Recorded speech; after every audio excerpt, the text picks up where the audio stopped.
Oke, hari ini sebelum saya kembali melanjutkan kitab Matius pasal 5, saudara-saudara,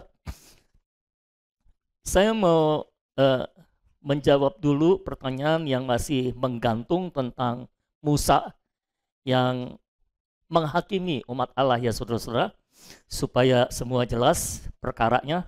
Oke, coba kita buka dulu Keluaran pasal 17 sekarang saudara-saudara, supaya saudara tahu cerita komplitnya. Keluaran pasal 17. Kalau saudara sudah ada di situ, saya akan baca dengan cepat untuk melihat seluruh perikopnya.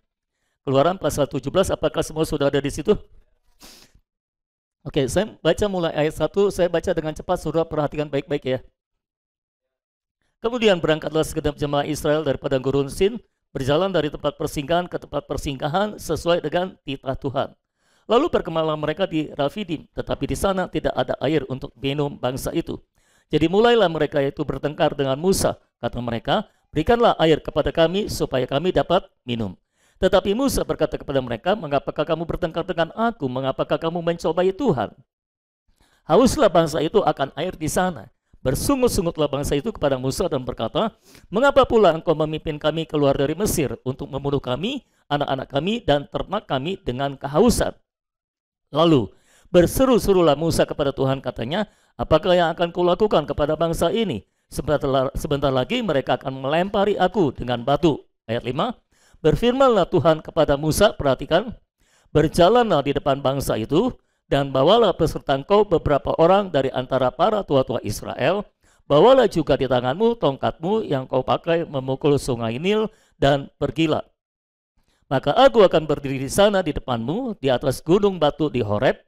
Haruslah kau pukul gunung batu itu, dan dari dalamnya akan keluar air, sehingga bangsa itu dapat minum. Demikianlah diperbuat Musa di depan mata tua-tua Israel. Jadi ada dua kasus besar di mana orang-orang Israel sangat kehausan dan kekurangan minum, saudara-saudara. Yang pertama terjadi di Masa dan Meriba, ini di Keluaran pasal 17. Lalu Tuhan memberikan firman kepada Musa untuk mengeluarkan air dari gunung batu dengan cara gunung batunya dipukul dengan tongkat Musa ya saudara-saudara. Jadi Musa disuruh oleh Tuhan memukul gunung batu dengan tongkatnya sehingga keluar air. Dan benar ketika Tuhan melakukan itu, dia pukul gunung batu itu, keluar air dari situ saudara-saudara. Nah, kalau kita baca di dalam 1 Korintus pasal 10, coba kita ke perjanjian baru sebentar. 1 Korintus pasal 10 ayat yang keempat. 1 Korintus pasal 10 ayat yang keempat, semua sudah di situ? Baca sama-sama. Dan mereka semua minum minuman rohani yang sama, sebab mereka minum dari batu karang rohani yang mengikuti mereka, dan batu karang itu ialah Kristus. Kalau saudara memakai Alkitab elektronik dari Yuku Alkitab, maka di akhir dari 1 Korintus 10 ayat 4 itu ada tanda bintang, betul? Kalau saudara klik di situ, itu mengacu kepada Keluaran 17 ayat yang ke-6. Ya. Jadi ini adalah kutipan dari Rasul Paulus yang mengingat peristiwa di Masa dan Meriba, lalu Rasul Paulus bisa memahami pewahyuan itu bahwa batu karang atau gunung batu yang dipukul oleh Musa itu adalah Kristus. Jelas saudara? Batu karang rohani itu adalah Kristus, Rasul Paulus bilang. Lalu dipukul dengan tongkat Musa. Kenapa harus dipukul dengan tongkat Musa? Ini adalah lambang Tuhan Yesus dipukul dengan otoritas hukum Taurat. Musa melambangkan hukum Taurat, tongkat melambangkan otoritas. Jadi ketika Musa memukul gunung batu itu, ini adalah sebuah lambang bahwa Kristus dipukul oleh hukum Taurat, oleh otoritas hukum Taurat. Ini cerita tentang penyaliban Kristus. Ketika Tuhan Yesus dipaku di atas kayu salib, dia itu memenuhi tuntutan hukum Taurat. Dia dihukum oleh hukum Taurat, menanggung hukuman karena hukum Taurat yang kita tidak bisa tanggung. Itulah kematian penggantian Oke? Nah, itu sebabnya kalau saudara membaca kitab Yohanes berbeda dengan ketiga kitab Injil yang lainnya. Hanya di dalam kitab Yohanes dicatat ketika Yesus ditusuk lambungnya, keluar air dan darah. Keluar darah dan air. Kenapa darah dan air? Darah untuk penebusan, air untuk hayat. Air inilah yang keluar dari gunung batu di Masa dan Meriba itu. Air kehidupan, air hayat. Kalau saudara baca juga di dalam Yohanes pasal 37, Yohanes pasal 7 ayat 37. Yohanes pasal 7 ayat 37 sampai 39. Judul perikopnya apa di situ? Air sumber hidup. Ini mengacu ke sana juga. Dan pada hari terakhir, yaitu pada puncak perayaan itu, Yesus berdiri dan berseru, barang siapa haus, baiklah ia datang kepadaku dan minum. Barang siapa percaya kepadaku, seperti yang dikatakan oleh kitab suci, dari dalam hatinya akan mengalir aliran-aliran air hidup. Ayat 39, yang dimaksudkannya ialah roh yang akan diterima oleh mereka yang percaya kepadanya, sebab roh itu belum datang, karena Yesus belum dimuliakan. Ini bicara tentang roh hayat, bukan roh kuasa. Oke? Penggenapannya bukan Kisah pasal 2. Penggenapannya Yohanes pasal 20. Ini bicara tentang roh kehidupan, roh hayat, air hayat untuk diminum, saudara-saudara. Minum artinya penuh di dalam, bukan penuh di luar. Dibaptis penuh di luar, tapi minum kita penuh di dalam. Betul? Alkitab berkata, roh ini belum datang karena Yesus belum dimuliakan. Maksudnya apa? Yesus belum mati dan bangkit. Karena roh hayat datang ketika Yesus telah mati dan bangkit. Setelah dia melewati kematian dan bangkit, maka roh hayat datang, dihembuskan kepada murid-murid dalam Yohanes pasal yang ke-20. Ya, itulah roh hayat. Makanya Paulus bilang, mereka minum dari roh yang sama. Dari minuman rohani yang sama. Jadi ketika Musa pukul gunung batu itu, ini adalah sebuah perlambang.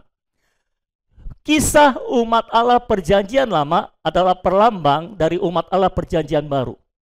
Itu sebabnya saudara harus memahami lambangnya supaya saudara tahu maknanya, saudara-saudara.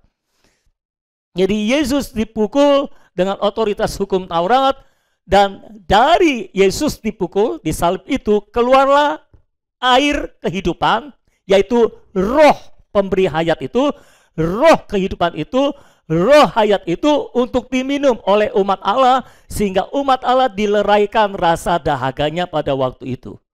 Jadi ini perlambang bahwa ketika Tuhan Yesus dipukul, keluar air dari gunung batu itu, dan semua umat minum dari batu karang rohani yang sama, yaitu Yesus Kristus. Dan roh itu keluar dari Yesus Kristus, dari kematian dan kebangkitan Kristus, keluar roh itu untuk diminum, sehingga seluruh umat sudah penuh di dalam pada waktu itu. Betul nggak, saudara? Jadi mereka minum dari minuman rohani yang sama, yang berasal dari Kristus yang dipukul oleh otoritas hukum Taurat. Jadi dalam perlambangan, mereka sudah minum air hayat itu. Mereka sudah menerima roh hayat itu, roh pemberi hayat itu, sehingga mereka lahir baru. Betul ya? Secara perlambangan, mereka lahir baru, mereka anak Tuhan, anak Allah. Begitu, oke? Oke, sampai sini jelas? Bisa kita lanjut? Udah, jelas dulu lah ya. Sekarang ke Bilangan. Ini peristiwa kedua di mana mereka haus. Ini juga perlambangan. Bilangan pasal 20. Saya akan baca dengan cepat. Mulai ayat yang kedua. Judulnya dosa Musa dan Harun. Ini dosa Musa dan Harun. Coba saya baca dengan cepat mulai ayat yang kedua ya. Pada suatu kali ketika tidak ada air bagi umat itu, berkumpullah mereka mengerumuni Musa dan Harun. Dan berkatalah bangsa itu dengan Musa, katanya, sekiranya kami mati binasa pada waktu saudara-saudara kami mati binasa di hadapan Tuhan. Mengapa kamu membawa jemaat Tuhan ke padang gurun ini supaya kami dan ternak kami mati di situ? Mengapa kamu memimpin kami keluar dari Mesir untuk membawa kami ke tempat celaka ini, yang bukan tempat menabur, tanpa pohon ara, anggur dan delima, bahkan air minum pun tidak ada. Tolong saudara pahami posisi Musa. Tidak mudah memimpin jemaat seperti ini, saudara-saudara. Puji Tuhan, saudara tidak seperti mereka. Jadi saya lebih mudah sedikit. Ayat 6, maka pergilah Musa dan Harun dari umat itu ke pintu kemah pertemuan, lalu sujud. Kemudian tampaklah kemuliaan Tuhan kepada mereka. Tuhan berfirman kepada Musa. Perhatikan firman Tuhan. Oke? Ayat 8. Ambillah tongkatmu itu, dan engkau dan Harun, kakakmu, harus menyuruh umat itu berkumpul. Katakanlah di depan mata mereka kepada bukit batu itu, supaya diberinya air. Demikianlah engkau mengeluarkan air dari bukit batu itu bagi mereka, dan memberi minum umat itu serta ternaknya. Perhatikan perintah Tuhan. Oke?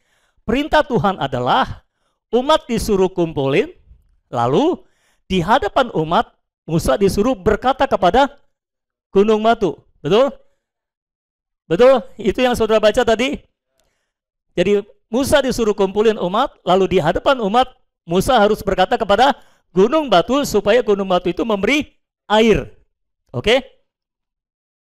Kenapa harus berkata? Peristiwa yang pertama harus pukul, tapi sekarang cuma disuruh berkata kepada gunung batu di hadapan umat supaya diberinya air. Ini adalah sebuah perlambangan. Karena Yesus tidak akan mati dua kali, tidak akan disalib dua kali. Yesus cukup tersalib sekali. Dipukul artinya disalib. Oke? Jadi setelah Yesus mati sekali untuk selamanya, roh hayat sudah keluar dari dirinya, maka selanjutnya kita nggak perlu menuntut Yesus mati disalib lagi. Kita nggak perlu memukul Yesus untuk disalib lagi, kita hanya perlu berkata kepada Kristus supaya diberinya air. Ini sama dengan kita menyerukan nama Tuhan. Jadi sekarang kita nggak perlu minta Tuhan disalib lagi, kita hanya berseru, oh Tuhan Yesus, air mengalir. Roh hayat kita terima. Jelas saudara? Jadi makanya berkata, tapi harus berkata, bukan diam saja. Kalau saudara mau terus penuh dengan roh, harus berkata kepada gunung batu. Serukan namanya, panggil namanya, saudara penuh dengan roh di dalam saudara, minum lagi. Minum lagi, begitu caranya minum dari roh itu. Oke? Oke, sekarang kembali kepada Musa. Apa yang Musa lakukan? Ayat 9 atau ayat 10 langsung dah. Ketika Musa dan Harun telah mengumpulkan jemaah itu di depan bukit batu itu, berkatalah ia kepada, oke, jemaat dikumpulkan, lalu Musa berkata kepada mereka, bukan kepada gunung batu. Jadi Musa disuruhnya berkata di hadapan mereka kepada gunung batu. Tapi yang Musa lakukan adalah Musa berkata di hadapan gunung batu kepada mereka. Nah ini kan terbalik saudara. Ini kan salah kaprah namanya. Ya. Perhatikan, Tuhan suruh Musa bicara kepada gunung batu di hadapan mereka. Tapi yang Musa lakukan adalah Musa bicara di hadapan gunung batu kepada mereka. Dan perkataannya salah pula lagi saudara. Nah ini fatal bagi Tuhan. Ini kesalahan yang fatal bagi Tuhan. Karena di perintahnya apa, dia lakukan terbalik. Inilah yang namanya pemberontakan. Jadi saat itu Musa seperti melawan firman, memberontak terhadap firman, disuruhnya apa, dia lakukannya yang terbalik, yang berlawanan. Ini fatal bagi Tuhan. Jelas ya saudara-saudara? Jadi Musa sedang melakukan pemberontakan di situ, lalu dia berkata kepada jemaat, dengarlah kepadaku hai orang-orang durhaka, atau hai orang-orang pemberontak. Apakah kami harus mengeluarkan air bagimu dari bukit batu ini? Jadi bayangkan, Musa sedang memberontak terhadap firman Tuhan, lalu dia ngatain jemaat pemberontak. Saudara bisa bayangkan? Inilah yang Tuhan Yesus bilang, Kamu mau keluarin selumbar dari mata saudaramu, sedangkan balok di depan matamu ada. Sedangkan ada balok di depan matamu. Dan itulah yang seringkali kita lakukan. Kita menghakimi orang seenaknya, padahal kita pun melakukan hal yang sama. Selamat siang semua. Itulah yang dilakukan oleh Musa. Dalam hal ini ada beberapa peringatan yang saya mau berikan kepada saudara. Pertama-tama, saya harus mengakui Musa ini orang yang sangat diurapi oleh Tuhan. Dan saya juga harus mengakui mungkin ada banyak hamba Tuhan yang diurapi oleh Tuhan. Tapi bagi saya, pengurapan harus membuat kita sangat berhati-hati. Perhatikan, Musa ngomong seperti ini. Dengarlah kepadaku, hai orang-orang durhaka. Apakah kami harus mengeluarkan air bagimu dari bukit batu ini? Ini menurut saya pernyataannya ini agak show off ya saudara. Kayak mau nge-show gitu loh. Apa kami harus keluarin air dari bukit batu ini? Setelah itu dia pukul 2 kali. Bang, bang, wes. Alkitab mencatat keluar air yang banyak memang. Apakah terjadi? Terjadi. Apakah mujizat terjadi? Terjadi. Tapi Musa salah. Itu dosa Musa. Perhatikan baik-baik. Mujizat terjadi tidak menjamin itu dari Tuhan. Saya ulangi. Mujizat terjadi tidak menjamin itu dari Roh Kudus. Saya ulangi sekali lagi. Mujizat terjadi tidak menjamin itu dari Tuhan. Kalaupun orang yang diurapi melakukan kesalahan, mujizat masih bisa terjadi. Kenyataannya seperti itu.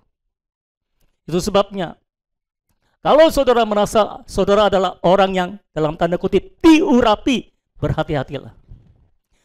Saya melihat Musa menyatakan pernyataan itu dengan sangat pede, over pede menurut saya. Jadi bagi saya, ketika saudara pelayanan sudah terlalu pede, lebih baik saudara mundur sebentar dulu. Berendam di dalam Tuhan dulu. Supaya saudara jangan terlalu pede dalam pelayanan. Karena pada dasarnya kita tidak punya apa-apa, kita tidak mampu apa-apa. Saya serius dengan apa yang saya ucapkan.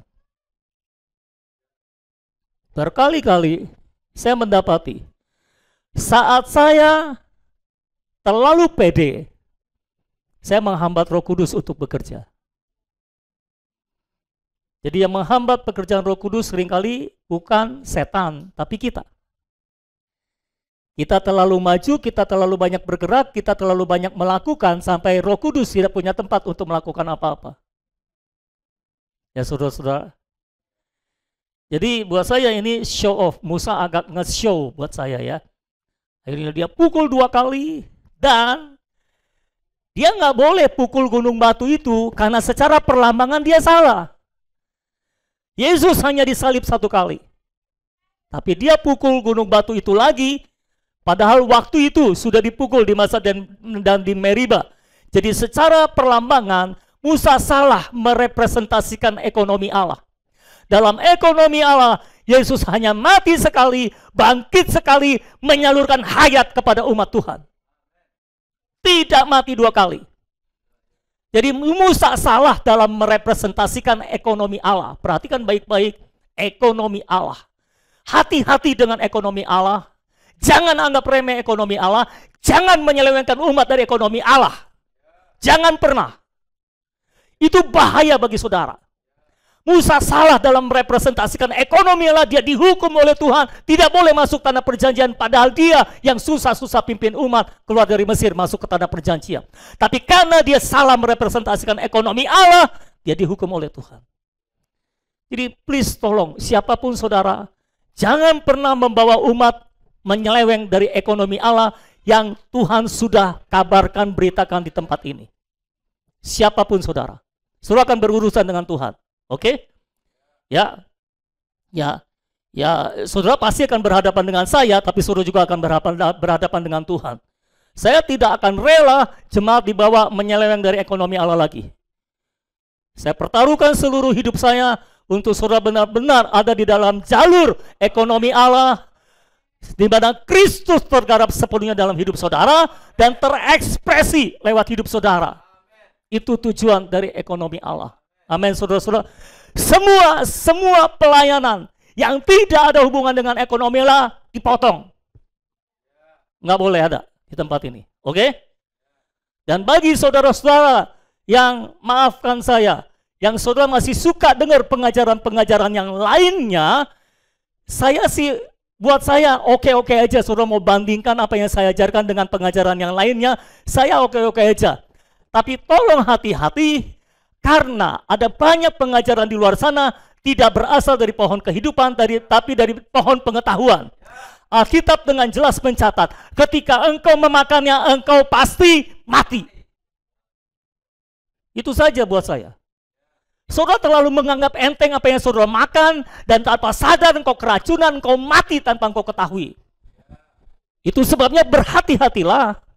Saya tidak pernah melarang, saya tidak pernah memaksa orang untuk mengikuti saya tidak pernah memaksa orang untuk tidak dengar pengajaran yang lain. Silakan kalau saudara mau bandingkan, tapi tolong hati-hati, jangan sampai saudara makan racun, jangan sampai saudara makan dari buah pohon pengetahuan. Karena Alkitab dengan jelas mencatat, ketika engkau memakannya, engkau pasti mati. Takutnya yang saudara makan itu pohon pengetahuan. Dan tanpa sadar saudara mati. Setiap minggu, setiap hari saya mengirim bahan MYT. Tujuannya adalah supaya saudara terus makan dari Kristus, supaya saudara makan dari pohon kehidupan. Tapi kalau saudara menganggap remeh itu, saudara cari pohon pengetahuan, engkau akan mati. Ini jelas. Oke? Jelas ya? Oke. Jadi Musa salah dalam merepresentasikan ekonomi Allah. Ini berhubungan erat dengan ekonomi Allah. Jangan pernah menganggap remeh tentang ekonomi Allah. Allah itu menginvestasikan seluruh hidupnya, seluruh pekerjaannya pada penggenapan ekonomi Allah. Ya, dan saya telah memutuskan juga saya menginvestasikan seluruh pelayanan pekerjaan hidup saya untuk penggenapan ekonomi Allah. Saya nggak tahu dengan saudara, tapi saya harap saudara mengikuti saya. Saya harap kita semua tertuju jelas pada penggenapan ekonomi Allah. Selain ekonomi Allah, kalau tidak berhubungan dengan ekonomi Allah, potong. Apakah itu cukup jelas, saudara? Jadi jangan coba-coba untuk melawan ekonomi Allah. Saudara akan berurusan dengan Tuhan sendiri. Oke? Itu saja yang saya mau sampaikan. Lalu Musa salah karena mengatakan umat Tuhan itu pemberontak, sedangkan dia sendiri sedang memberontak. Karena sebetulnya umat itu sudah minum dari roh itu, dari roh hayat. Jadi ada roh hayat di dalam diri umat, ada unsur Kristus dalam diri umat, dan yang membuat saudara berbeda adalah unsur Kristus di dalam saudara. Kalau ada unsur Kristus di dalam diri saudara, jangan kata saya, bahkan Allah pun tidak bisa menganggap enteng saudara. Saya serius dengan apa yang saya katakan. Menurut saudara, kalau saudara berhadapan dengan Allah, saudara diterima atau tidak? Saudara datang kepada Allah, saudara diterima atau tidak? Diterima atau tidak? Diterima. Kalau tidak ada unsur Kristus dalam dirimu, engkau tidak diterima. Maafkan saya. Sebaik apapun saudara, sehebat apapun saudara, kalau Allah tidak melihat unsur Kristus di dalam diri saudara, maaf, saudara tidak diterima. Itu sebabnya setiap kali saudara datang kepada Allah, pastikan saudara datang di dalam Kristus. Saudara datang dengan unsur Kristus di dalam saudara. Jangan pernah datang ke hadapan Allah dengan kebenaranmu sendiri. Karena kebenaranmu tidak laku di hadapan Allah. Orang yang paling benar di dunia ini pun tidak akan diterima oleh Allah kalau tidak ada unsur Kristus di dalamnya. Semua paham? Bahkan Allah pun tidak bisa memperlakukan kita semena-mena kalau sudah ada unsur Kristus di dalam kita. Jadi unsur Kristus itu penting bagi kita. Makanya saya tidak bisa memperlakukan jemaat secara serampangan. Ya dikit-dikit pemberontak masuk neraka lu. Wah, bisa dihukum Tuhan saya, saudara. Nggak boleh. Mungkin secara kelihatan saudara kurang baik-baik saja. Tapi permasalahannya adalah ada nilai tambah dalam hidup saudara, yaitu unsur Kristus. Unsur Kristus sama sekali nggak boleh dianggap remeh dalam hidup seseorang. Sebejat apapun saudara, kalau ada unsur Kristus dalam diri saudara, saudara adalah sesuatu. Oke? Jadi yang membuat kita berharga, yang membuat kita hebat, yang membuat kita dihargai oleh Allah, ada unsur Kristus di dalam kita. Kalau tidak ada unsur Kristus, maafkan saya, saudara ditolak oleh Allah sebaik apapun saudara. Walaupun saudara sudah memberikan 5 rumah untuk pekerjaan Tuhan, saudara ditolak oleh Tuhan. Jadi ketika saudara berhadapan dengan Tuhan, belajarlah setiap kali datang di hadapan Tuhan, datang dengan unsur Kristus itu. Jangan datang dengan kebenaranmu sendiri, karena tidak laku di hadapan Tuhan. Amin. Semua paham sampai di sini? Oke. Apakah sudah terjawab semua? Ada yang mau tanya lagi? Yang berkenaan dengan ini? Oke. Udahlah, saya anggap sudah terjawab ya.